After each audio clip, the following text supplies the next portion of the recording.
So here's a breakdown of two swings, and what became pretty apparent was that the physical limitations that you have show up pretty much right away in your golf swing, even from things like how you take the club away into the backswing.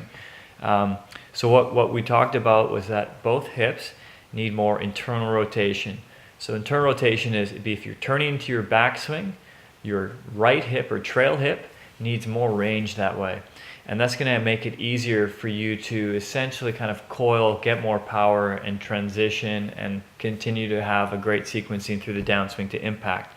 We know the T-spine could be looser, which is also going to allow you to sort of like kind of just keep better positions throughout the golf swing, and you won't have to sort of feel like you have to manipulate the hands and keep them sort of in the slot or more on the lower side of what you sort of opt to do if not thinking about it consciously.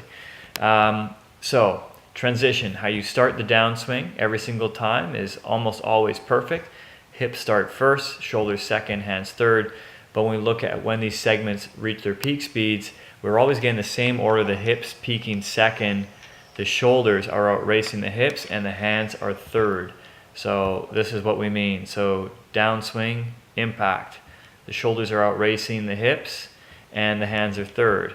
In the other swing that we have the exact same numbers of shoulders peaking first, hips second, and hands third. And this is looking at the backswing, how you sort of turn back. We could say that if this is an efficient example, what sort of defines it is a bit as like a one-piece takeaway of the hands and shoulders being more glued together. We can see here that they're sort of starting, but right here, this is where the hips begin to move.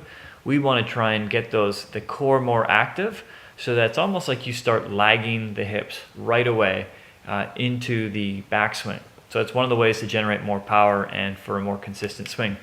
The drills and exercises assigned are going to help this, and we'll use this as reference to sort of track your progress.